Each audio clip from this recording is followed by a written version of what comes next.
question I have for you on this is, will you put your money where your mouth is and agree that when you leave this job, you will not work for the defense industry for 10 years? Senator, it's not even a question I've thought about, because You can it's think not about one it right now. It's not one. My motivation for this job I understand has never that. I been just about need what a could yes or no conceivably here. come next. Time is short. I just need a yes or no. I would consult with the president about what the policy should be In at the Defense other Department. words, you're quite sure that every general who serves should not go directly into the defense industry for 10 years. But you're not willing to make that same pledge? I'm not a general, Senator. You'll be the one, let us just be clear, in charge of the generals. So you're saying, boom, put that in your peace pipe and smoke it. Serious, why does Senator Warren always do this? Or she always seems to do this, right? She always seems to put herself in such obvious hypocritical situations. I mean, this is a woman who repeatedly lied. She blatantly lied about her supposed Native American ancestry, and then she used that lie to position herself as a woman of color. I kid you not, a woman of color on Harvard's law faculty. And then she arrogates herself to a position that judges others for even the possibility of exploiting the system for a future career advancement. I mean, seriously, how do people like... I can't even, regardless, look, just, I mean, that is just a small sample of the way Pete Hegseth, our future Secretary of Defense, absolutely crushed the Democrats during this Senate hearing. But before we dive in here, gang, I got to give you all a huge shout out. Our monetization after a year is finally back up and running on YouTube. Our super chats, you will find, are back and better than ever. We are finally, after a full year of demonetization, and we never even really fully knew why, we are finally back, baby. I want to give a huge thanks to all of you who supported us and encouraged us and got us through a very rough past year. We literally could not have done it without you, and I cannot thank you enough, most especially to our Courageous Conservatives Club, where you guys supported us with a monthly fee every month. You kept us afloat. God bless you guys. I can't thank you enough. Speaking of rough, it was a tough, grueling hearing for sure for Pete Hegseth. I guess as they should be, but Pete is a tough guy, and he absolutely ran rings around these Democrat clowns. Let me give you some highlights, what I was particularly attracted to today. Listen to what Pete said about ending DEI and restoring the integrity of our military. Check this out. Our standards will be high and they will be equal, not equitable. That's a very different word. We need to make sure every warrior is fully qualified on their assigned weapon system, every pilot's fully qualified and current on the aircraft they are flying, and every general or flag officer is selected for leadership or promotion purely based on performance, readiness, and merit. Leaders at all levels will be held accountable, and warfighting and lethality and the readiness of the troops and their families will be our only focus. And then when asked about how he's going to deal with the bloated bureaucracy at the Pentagon, I mean, bloated bureaucracy to say the least, here was his brilliant answer. What are you going to do about that? Senator, we're going to address that. We won World War II with 7 four-star generals. Today we have 44 four-star generals. There's an inverse relationship between the size of staffs and victory on the battlefield. We don't need more bureaucracy at the top. We need more warfighters empowered at the bottom.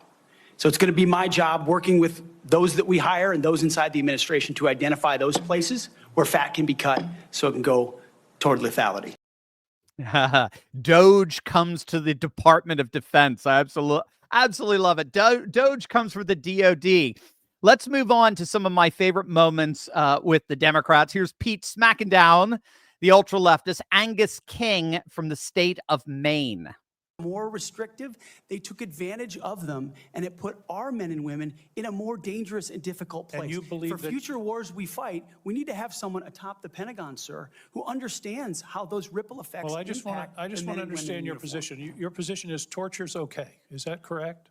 Waterboarding, torture is no longer prohibited given the circumstances of whatever war we're in. Is that correct? Senator, that is not what I said. I've never been party to torture.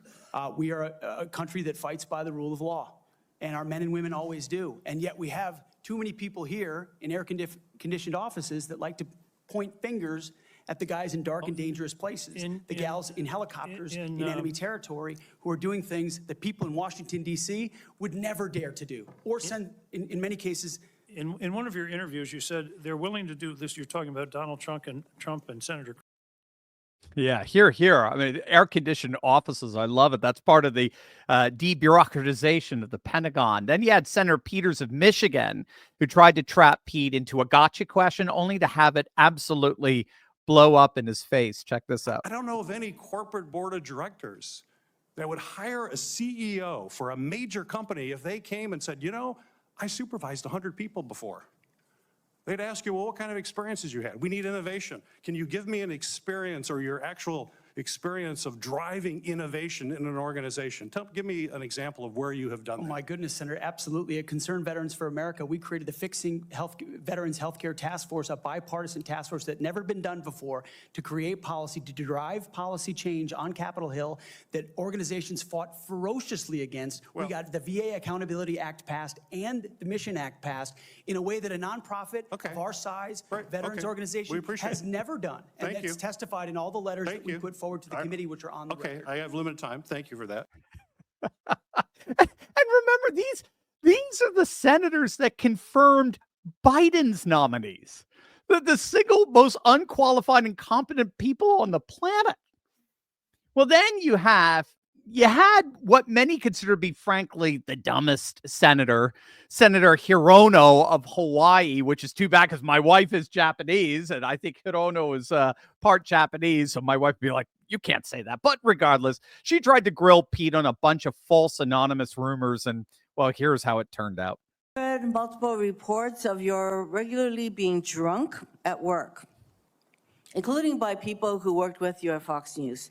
Do you know that being drunk at work is prohibited for service members under the UCMJ? Senator, those Yes are or no? multiple false anonymous reports peddled by NBC Do you News know that run that directly drinking on the job contradictory to is the dozens of men and women at Not Fox News contemplated Channel on- who I'm not I work hearing- with I'm who not came hearing on the the answer to my record question. and said they've In your never opening seen statement, that. Mr. Hegseth, you commit to holding leaders accountable at all levels. That includes you, of course. And frankly, as secretary, you will be on the job 24/7. You recently promised some of my Republican colleagues that you stopped drinking and won't drink if confirmed, correct? Absolutely. Hey, gang, you know we look out for each other here on this channel, and your health is our #1 priority. So if you're one of the 100 million Americans struggling with all the weight gain and loss of energy that comes with a fatty liver, you've got to try Liver Health Formula. It's an all-natural supplement. It contains 12 clinically proven botanicals that help recharge and protect your liver. It's manufactured right here in the USA, and it's approved by independent American doctors. And if you click on that link below right now, you could try Liver Health Formula and receive a free bottle of blood sugar formula when you order today. So don't let a fatty liver keep you sluggish and inactive. Click on that link below right now or go to getliverhelp.com/Turley and claim your free bonus gift. That's getliverhelp.com/Turley. Talk about somebody who slurs their words. I mean, now perhaps one of the most jaw-dropping moments happened after Democrats like that started to make a big deal out of Pete's, supposed past moral failures. We saw some fire coming from Oklahoma Senator Mark Mullen, where he read the riot act to these hypocritical scumbags. Take a look at this. He did not hold back. Or I guess I better use the senator from Virginia, starts bringing up the fact that what if you showed up drunk to your job? How many senators have showed up drunk to vote at night? Have any of you guys asked them to step down and resign from their job? And don't tell me you haven't seen it, because I know you have. And then how many senators do you know have got a divorce before cheating on their wives? Did you ask them to step down? No. But it's for show. You guys make sure you make a big show and point out the hypocrisy because the man's made a mistake. And you want to sit there and say that he's not qualified? Give me a joke. I mean, it is so ridiculous that you guys hold yourself as this higher standard and you forget you got a big plank in your eye. I love that plank eye. Plank eye. But I got to say, when all's said and done, my favorite moment is actually a little theologizing that came from Pete. He was asked to give an account for the tattoo he has on his chest of the Jerusalem cross, lovely Byzantine symbol. Listen to this dramatic testimony in terms of how how it relates to how so many soldiers were adversely affected under woke policies. You'd mentioned that you were not able to serve with your National Guard unit in the protection of the inauguration of Joe Biden because of a tattoo, a Christian tattoo. Can you elaborate just a little bit on what is this very offensive, extremist, racist tattoo that you have? It's a tattoo I have right here, Senator. It's called the Jerusalem Cross. It's a historic Christian symbol. In fact, interestingly, recently I attended briefly the memorial ceremony of former President Jimmy Carter on the floor of our National Cathedral. On the front page of his program was the very same Jerusalem Cross. It is a Christian religious symbol. And when the events happened before preceding the Biden inauguration, I was a part of the mobilization to defend that inauguration as someone who'd been a proud supporter of Donald Trump, but also a member of the military, had orders to come to Washington, D.C. to guard that inauguration. And at the last minute, those orders were revoked. I'd never had orders revoked before. I'd been on orders to a lot of places to do a lot of difficult and dangerous things. They were revoked, and I was not told why. Later, when I wrote my book, I was able to get information that was because I had been identified. Someone who'd served in Iraq, in Afghanistan, in Guantanamo Bay, holding a riot shield outside the White House. I'd been identified as an extremist, as someone unworthy of guarding the inauguration of an incoming American president. And if that's happening to me, Senator, how many other men and women, how many other patriots, how many other people of conscience? We haven't even talked about COVID and the tens of thousands of service members who were kicked out because of an experimental vaccine. In President Trump's Defense Department, they will be apologized to. They will be reinstituted with pay and rank. Things like focusing on extremism, Senator, have created a climate inside our ranks that feel political when it hasn't ever been political. Those are the types of things that are going to change. And Senator Sullivan, you mentioned that study. After a whole study was held, extremism working group study, 100 extremists were identified in the ranks of 3 million. And most of those were gang related. It's going to be an absolute honor to have Pete Hegseth as our Secretary of Defense. I don't think he's going to have any problem passing. I think as certainly as we saw with Mike Johnson, the way when Trump gets on the phone, all the Republicans lined up in the House, I think we're going to see something comparable in the Senate as well. All in all, it's being widely noted throughout social media that the Democrats just generally came across as excessively rude, dismissive, argumentative, frankly unhinged. They were inauthentic. They were hypocritical, and obviously that's just not doing them any favors, especially in light of their colossal loss back in November. I would argue here, gang, bottom line, what these ultra-woke leftists are really scared to death of in terms of what Pete Hegseth really represents is the restoration of manhood, of classical manhood in our military. We've talked a lot about this of late. There's been a number of articles that have been written of late about this, just in general, this general phenomenon of sort of this reemergence, this mythopoetic reemergence of classical manhood. But I think Pete really is part of this growing trend among men, especially young men, rediscovering religious faith, and again, particularly traditionalist faith. They're not interested in the very effeminate, modern, contemporary, particularly Christian expressions of faith. They want to go back to a time of the Jerusalem cross. They want to go back to an ancient world where men were men, and the faith of that day forged a true sense of manhood. Now, this is technically known as a dynamic called remythologization. And it's fascinating because scholars have noted that we've seen this before, historically speaking. Scholars have noted that during times that are particularly disruptive, where we're seeing epical changes in a civilization, inevitably new myths or forms of remythologization come to the surface. And this is because mythology, which is meta-narrative, is intrinsic to human consciousness. So the Swiss theorist Jean Gebser, he called it the mythical structure of human consciousness, which he sees as innate. In other words, a mythical conception of the world isn't just some evolutionary throwback that we can chuck now that we have science. That, ironically, would be a modernist myth, right? That would be a modernist meta-narrative. So the notion that science somehow represents the emancipation of the human person from superstitious traditions is itself a tradition.